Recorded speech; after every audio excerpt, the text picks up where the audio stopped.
안녕하세요. 다들 추석 연휴 잘 보내다 오셨나요? 짧기만 했던 것 같은 추석도 어느덧 지나가 버리고 또 평범한 하루들을 살아가야 하는 순간이 찾아왔네요. 저는 경기도에 살고 있는 34 여자입니다. 남편이랑은 결혼한 지 다가오는 10월이 2주년이 되고요. 이제 돌이 다가오는 어린 딸아이 하나 있어요. 제가 직장을 휴직한 채 아이를 돌보고 있고 남편이 외벌이 중이긴 하지만 저한테 육아수당이 나오고 있는지라 당장에 경제적으로 부담스러운 건 없는 편입니다. 시댁이랑 친정이랑 두 곳 모두 노후 대비도 탄탄하셔서 저희 부부한테 경제적으로 어려움을 느끼게끔 해주신 적도 없었고요. 정말 여기까지만 보면 저는 시집을 잘와도 너무 잘 온 편이었습니다. 남편도 굳은 소리 안 하고 직장 다니며 따박따박 생활비를 보태고 있고 시댁에서는 돈 달란 소리를 안 하는 것만으로도 친구들은 시집 잘 간 거라고 입맞춰 장단을 맞춰주곤 했죠. 하지만 제 생각은 그와 정반대였습니다. 저보다도 시집 못 간 사람이 있으면 제발 나와보라고 소리치고 싶었던 순간이 한둘이 아니었어요. 그 정도로 저는 제 시댁으로부터 많은 스트레스를 받고 사는 중이었답니다. 저 시집 올 때 시어머니가 그러시더라고요. 당신한테 딸이 없는데 딸 자식이 생기는 것 같은 기분이 들어 너무 좋다고 말이죠. 그 말은 사실이었습니다. 정말로 저희 어머니께는 딸이 없었거든요. 저희 남편이 장남이고 밑으로 도련님만 둘이 있었어요. 아들 부잣집이란 말이 시댁 동네에서 괜히 나오지 않았을 정도로 집안에는 남자들밖에 없었습니다. 그 와중에 도련님들이 둘 다 결혼을 안 하고 연애만 왕창 즐기시며 여태 싱글로 살고 계셔서 이 집안에 들어온 여자 식구로는 제가 처음이었죠. 정말 처음에는 여자들끼리의 기싸움이 없겠다 싶어서 반가웠어요. 오히려 남자들만 있으니까 내가 뭐래도 며느리라고 형수님이라고 애보라 해주시겠거니 싶었습니다. 어머님이랑도 모녀지간처럼 정답게 지내며 그간 아들들 옆에서 굵은 목소리만 듣고 살았을 어머님께 딸처럼 살가운 목소리도 들려드리고자 했었네요. 하지만 제 뜻과는 상관없이 흘러갔어요. 어머님의 딸노릇 강요가 말이죠. 기분이 너무 좋다고 소녀처럼 웃으시길래 그런 어머님의 성격도 우는 얼굴마냥 서글서글하니 아름다울 줄로만 알았습니다.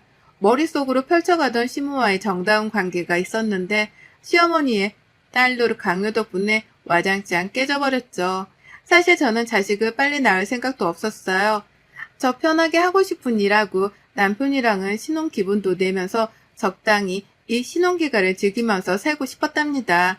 자식이 안 생기더라도 그게 팔자겠거니 하며 크게 신경 쓰고 살기 싫었어요. 자식이 없다고 해서 내 결혼이 실패한 건 절대 아니니까요. 하지만 가만히 있는 저희 부부 머리채를 다름 아닌 시어머님이 잡으시더라고요. 처음 한동안 저희 집을 내 집처럼 드나들던 어머님이셨습니다. 우리 딸이 신혼집을 얼마나 예쁘게 꾸며놨는지 엄마가 좀 보고 싶네.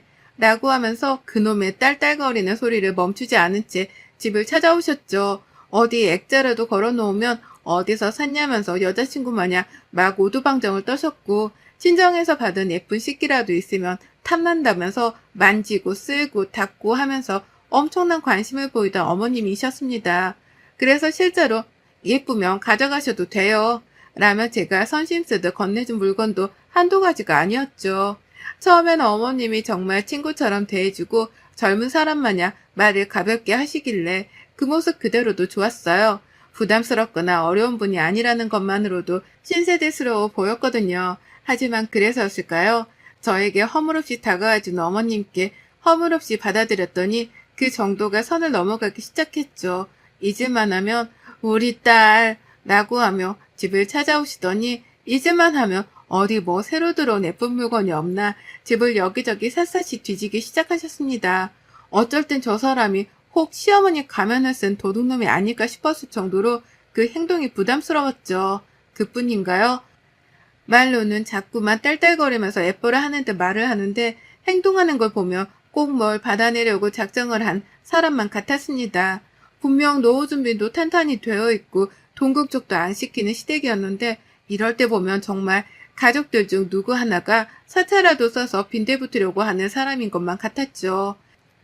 그리고 전 몇 개월 정도가 지나고 나서야 시어머니의 성격을 완전히 파악했어요. 어머님은 새로운 것이나 예쁜 것, 며느리인 제가 가지고 있는 그 모든 것에 시샘을 느껴서 자기도 가지고 싶어 하신다는 걸 말입니다. 집안에 아들들만 있어서 이전엔 몰랐겠지만 새로운 며느리가 들어와 보고 나니 모든 게 부러웠나 보더라고요. 아님 당신 아들 하나를 빼앗아갔다고 생각이라도 하는지 뭐든 관찰하고 싶고 또 가까이에 찾아와 자신의 존재감을 드러내보고 싶기도 하셨을 거고요. 자꾸만 연락하고 딸이라며 며느리를 옆에 끼고 살려고 하는데 정작 친딸을 대하는 것만큼 친절을 베푸진 않으셨습니다. 늘 저희 집에 올 때마다 저희 친정엄마가 준 거라고 말을 드려도 자기가 하나 가져가면 안 되겠냐 슬그머니 물어보곤 하셨고 직장에 있어도 집에 가 있겠다며 비밀번호를 알려달라 떼를 쓰며 연락을 해대니 슬슬 부담스러워졌죠. 이 사람이 정말 나를 딸로 대하는 게 맞나 싶은 의구심도 들었고 몇 달이 지나고 나서야 이게 다 우리 어머님만의 시집살이 방식이라는 걸 알았답니다. 실제 모녀들은 서로에게 부담 주지 않으려 하는데 시어머니는 며느리를 딸로 인정한 이상 며느리는 늘 자신의 옆에 철썩 붙어있으면서 자신의 모든 연락을 받아가며 즉각적으로 반응을 해야 한다고 생각을 하셨죠. 그로 인해 제가 도무지 살 수가 없었네요. 우리 친정엄마랑도 이렇게까지 자주 연락을 하거나 얼굴을 마주보고 집으로 초대를 하지 않았는데요. 멀쩡히 잘 사는 줄로 알았던 시어머니가 지나칠 정도로 저를 보고 살려고 하시니 솔직히 말하면 너무 찝찝했습니다. 꼭 남편이랑 결혼한 게 아니라 시어머니랑 결혼한 것 마냥 어쩔 땐 이게 뭐 하는 건가 싶은 현타도 밀려왔어요.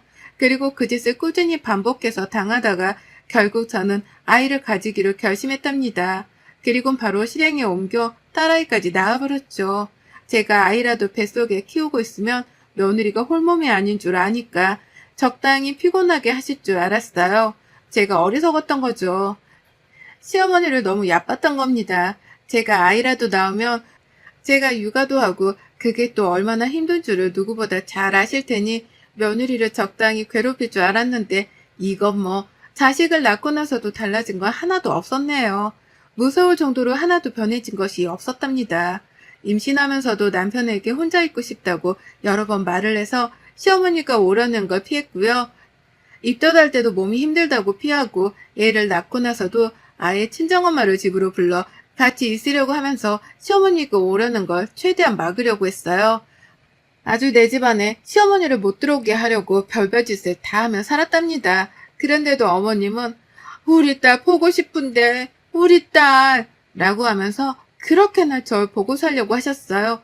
막상 오면 가지고 갈 것만 찾는다거나 어디 재밌는 게 없나 집안을 샅샅이 뒤지면서 대접만 받으려고 하시는 분이셨으면서 꼭 말로는 세상에서 가장 아끼는 딸 대접을 해주려 하셨죠.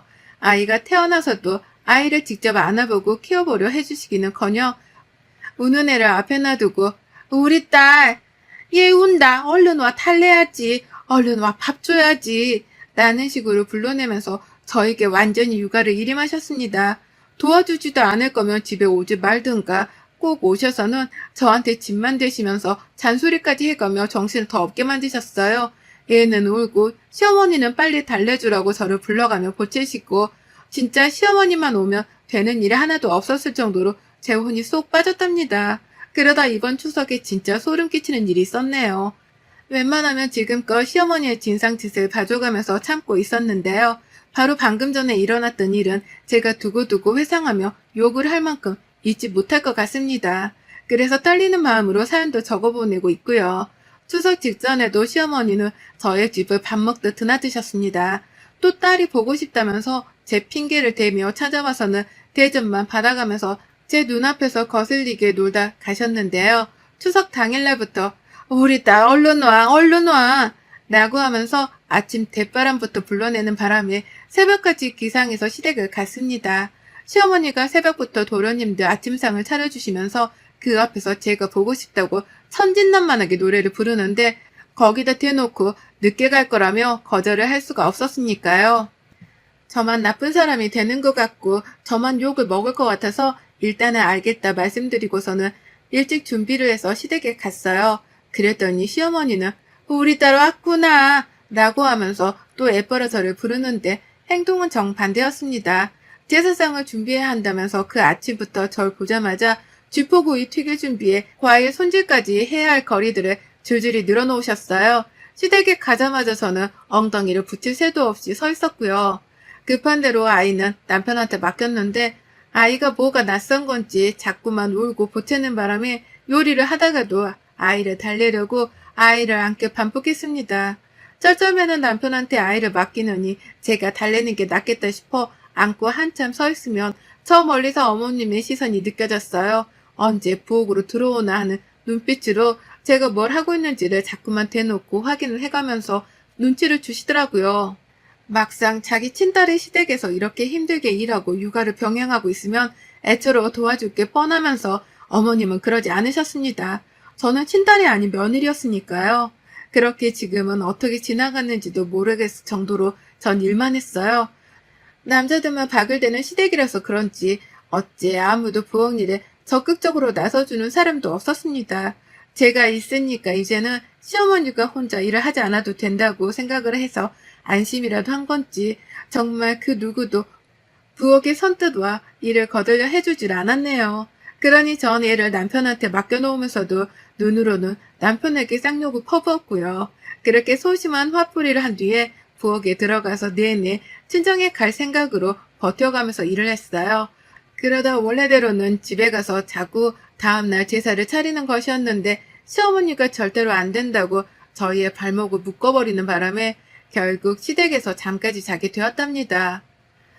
첩첩산중이었죠. 잠이라도 집에 가서 자고 싶다며 남편에게 눈치를 그렇게나 줬는데도 어머님은 우리 딸이랑 같이 자고 싶어 라고 하면서 너무하다고 삐진 티를 팍팍 내는 바람에 도무지 시댁을 나서지 못했어요. 하루 종일 일만 시켜놓고는 뭐 이쁘다고 같이 자고 싶다고까지 하는지 저로서는 소름이 끼칠 정도였네요. 하지만 별 수 있나요? 나이든 어머님이 며느리랑 친하게 지내고 싶다고 하는데 그걸 단박에 거절을 하자니 주변에 있는 도련님들과 시아버지 눈치가 보였습니다. 그러면 안 되는 거였는데 저는 또 거절을 칼같이 하지 못한 채 결국 시댁에서 잠을 잤어요. 그리고는 아침에 꼭 먹어야 한다는 도련님들의 밥상을 차리겠다며 시어머니랑 같이 눈을 떴습니다. 그 새벽에 말이죠. 자는 척을 좀 더 하려고 했는데 저희를 거실에 재워놓고는 부엌에서 요란한 그릇 소리를 내가며 결국 저희 딸아이부터 깨워버린 시어머니의 여우짓 때문에 저도 덩달아 잠에서 깰 수밖에 없었어요. 그리고는 시작되었죠. 도련님들 아침상 차리기부터 시작해서 제사상 준비, 그리고 제사를 올리는 것까지 새벽부터 오후 내내 정말 미친 듯 일만 했습니다. 그리고 모든 일이 정말로 딱 끝이 나버린 그 순간 저는 뒤도 안 돌아보고 시댁을 나왔어요. 어머님이 또 딸이랑 같이 더 있고 싶네 어쩌네 하면서 말 같지도 않은 소리들을 늘어놓을 때에 저는 저희 친정 엄마는 저를 더 보고 싶어 하시겠죠. 라고 살짝쿵 비아냥거리면서 얼른 애를 들쳐업고 시댁을 나와버렸어요. 민기적거리는 남편한테 속이 터져서 차키까지 제가 알아서 챙겨 나와버리니 남편도 안 되겠다 싶었던지 저를 따라 후다닥 나와버리더라고요. 그리곤 그렇게 친정에 갔습니다. 가서는 나를 정말로 딸이라고 챙겨주는 친정 엄마 손에 호강다운 호강만 하며 편히 쉬었고요. 남편한테는 괜히 화가 안 풀려서 말도 잘 걸지 않으며 제 몸 챙기는 데에만 신경을 썼어요. 그렇게 정말 짧은 시간만 보내고 월요일 오전이 되자마자 집으로 돌아왔습니다.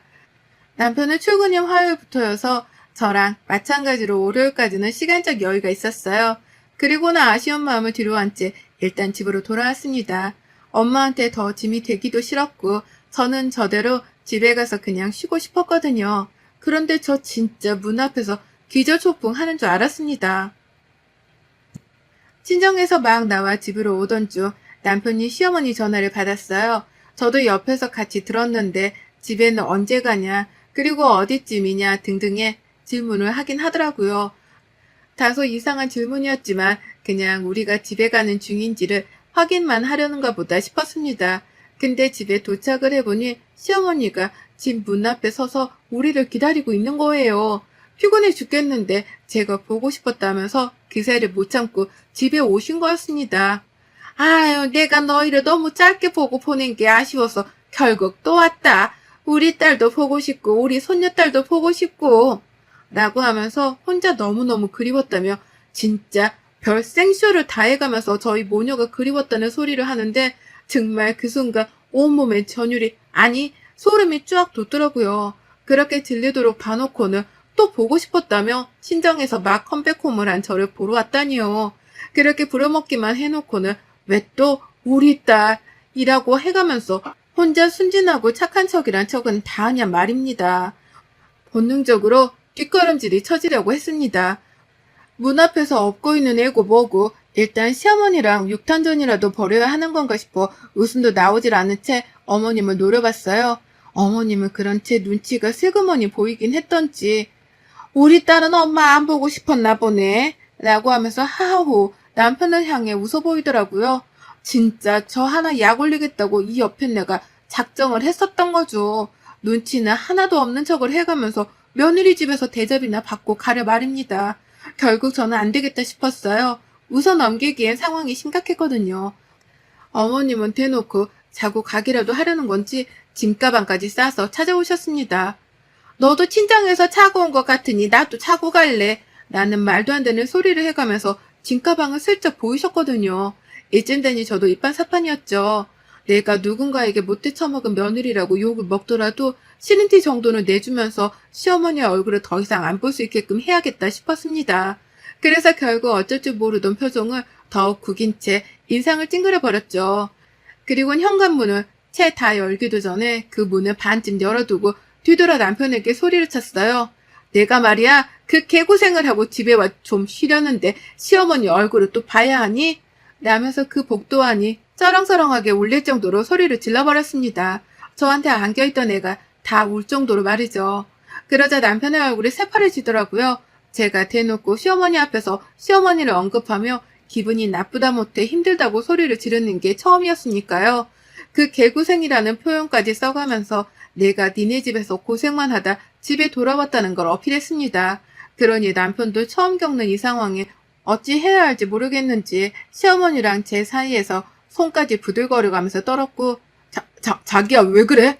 라면서 시어머니가 있으니 일단 진정하라는 듯 저를 집 안으로 밀어 넣으려고 했죠. 하지만 전 그 앞에 버티고 서서는 남편에게 재차 소리 질렀어요. 너 내가 그 개고생을 한 거 다 봤잖아. 근데 시어머니를 내 집안에 또 들여서 또 뭐라도 하게 하려고 지금 집안으로 어머님을 들이겠다는 거야? 내가 니네 집 시다발이냐 이 자식아? 해결하기 전까지는 이 집안에 너도 못 들어올 줄 알아. 깔끔하게 정리하고 집에 들어와. 내가 어디까지 도대체 참아줘야 하는 건데 넌 내가 네 집안에서 호구처럼 굴기만 하는 밥으로 보이니? 라고 말이죠. 말을 하다 보니 추석 내내 도련님들 아침까지 차려줘가며 힘들게 고생을 하다 온 게 생각이 나서인지 막 울음이 터지려고 하더라고요. 울컥한 게 목구멍까지 차올랐다가 나를 바보로 보는 거냐는 말을 뱉어내자마자 서름의 울음이 폭포처럼 쏟아져 나왔습니다. 앞에서 애도 울고 저도 울고 그런데도 시어머니는 여전히 거기 있었다는 것에 소름이 돋아서 제 감정은 화산 폭발을 한 것 마냥 그 누구도 말릴 수 없이 터져나왔어요. 그러다 1분도 지나지 않아 앞집 이웃 아주머니가 나와서 무슨 일이냐고 물어봐 주시더라고요. 생전 싸움도 없이 조용하게 살던 이웃 부부가 소리를 지르다 못해 애 엄마는 애를 들쳐업고 울기까지 하고 있으니 걱정이 돼서는 괜찮냐는 질문을 하자마자 저한테로 다가와 주셨습니다. 아주머니도 그 집에 막 대학 졸업해서 직장 다니는 딸 둘을 키우고 계셨거든요. 제가 딸 같았는지 오는 저랑 눈이 마주치자마자 저희 시어머니한테 어깨빵을 날리며 지나가며 저에게 다가와 안아주셨고 그 길로 아주머님 손에 저는 집 안으로 들어갈 수 있었습니다. 안에서 이미 저희 싸움을 다 듣고 계셨다는 듯이 아주머님은 남편을 집 안에 들일 생각도 안 한 채로 저랑 집에 들어오자마자 현관문을 닫아버리셨어요. 그리고 문까지 이중잠금을 걸어버리고 괜찮냐며 집 안까지 절 들이셨죠. 막 추석이 끝난 시기라는 걸 알아서 그런지 아주머님은 명절 내내 힘들었나 보다며 절 토닥여 주시는데 정말 친정엄마가 옆에 와 계신 것 마냥 위로가 되고 힘이 나더라고요. 그래서 전 뭐에 홀린 것 마냥 애를 안고는 네, 너무 힘들었어요. 라면서 대성통곡을 하며 울어버렸답니다. 그 자리에서 이웃 아주머니의 위로를 받아가면서 한참을 울었어요. 밖에서 남편은 저 우는 소리라도 들은 건지 문을 열고 들어오려다가 못 들어오고는 그제서야 시어머니를 돌려보내려고 씨름을 하는 소리를 내왔고요. 그리고 결국 시어머니는 제가 울면서 소리를 지르는 꼴만 보고 칙소리도 못한 채 집으로 돌아가셨답니다. 남편이 결국 시어머니를 돌려보내는 바람에 저희 집안으로는 한 발자국도 들어오지 못하셨고요. 가뜩이나 며느리가 자기 때문에 우는 꼴을 이웃 아주머니한테 보인 걸로도 쪽이 팔릴 텐데 그 아주머니가 저를 데리고 집안까지 들어와 달래고 있으니 차마 따라 들어오지 못하셨을 겁니다. 그러니 찍소리를 못하고선 그 길로 짐 싸들고 온 걸 들고 도로 시댁으로 돌아가신 거겠죠. 남편은 그제서야 조용히 엄마를 집으로 돌려보냈다면서 제게 문을 열어달라 하더라고요. 그리고 전 현관문을 열어주면서 알았습니다. 남편이 시어머니를 돌려보내고 저에게 문을 열어달라 사정을 하는 그 사이 건너편 이웃집 이웃 아저씨 그리고 그 집 딸 둘이 한마음 한뜻으로 집 밖에 나와 저희 남편을 노려보며 상황을 지켜보고 있었다는 걸 말이죠. 제가 소리를 지르는 그 순간부터 이미 이웃집 가족분들이 모두 다 저희 가족 일에 귀를 기울이고 있었더라고요. 그러다 대표로 아주머니가 저를 도와주겠다고 나서준 것이었고 그 뒤를 이어 가족분들이 뒤처리를 깔끔하게 하는지 안 하는지 지켜봐야겠다며 남편과 시어머니를 구경하듯 노려보고 있었던 겁니다. 그 바람에 남편도 덩달아 쪽이 팔렸을 거고 시어머니는 영영 집으로 돌아가 버리셨고요. 남편이 혼자 해결을 한 줄 알았더니만 이웃분들의 격렬한 지지와 도움이 있었더라고요. 그 바람에 전 남편한테 문을 열어주면서 마주친 이웃분들께 절로 고개를 숙여 죄송하다고 사과의 인사를 드렸답니다. 소란을 피운 것에 대해 죄송하다는 마음 반, 그리고 도와주고 관심 가져주셔서 감사하다는 마음 반으로 말입니다. 남편은 집으로 들어와 아주머니가 보시는 앞에서 제게 몇 번이고 사과를 했답니다. 아주머님은 집을 나가시는 순간까지도 남의 귀한 딸 자식인데 명절엔 특히 조심하고 배려할 줄 알아야지. 사람들이 참 말이야. 라면서 남편 들으라며 쓴소리를 막 퍼붓고 나가셨죠. 자기도 딸 키우는 엄마인데 이런 집구석에 시집 보낼까봐 겁나 죽겠다는 말까지 한 건 정말 최고였고요. 그리고 전 여태 남편이랑 냉정 중입니다. 일방적으로 제가 남편을 무시하며 아직 화가 안 풀렸다는 티를 팍팍 내는 중이에요. 남편은 그런 제 눈치를 보면서 혹여나 밖에 사는 이웃 가족들이랑 마주치지는 않을지에 대해서까지 눈치를 보며 현관 열기를 귀신 보듯 하고 있답니다. 저 아무래도 당분간 이웃분들께 드릴 맛있는 반찬거리라도 준비해서 인사드리기 위해 찾아가 보려고요. 덕분에 시어머니도 그렇고 남편도 그렇고 눈칫밥을 된통 먹었으니까요. 이 자리를 빌어 시어머니랑 남편을 제잘 씹음과 동시에 이웃 가족분들께도 새삼 감사하단 말씀을 드려봅니다. 덕분에 저 너무 든든했어요. 여러분의 생각은 댓글로 남겨주세요. 오늘도 시청해주셔서 정말 감사합니다.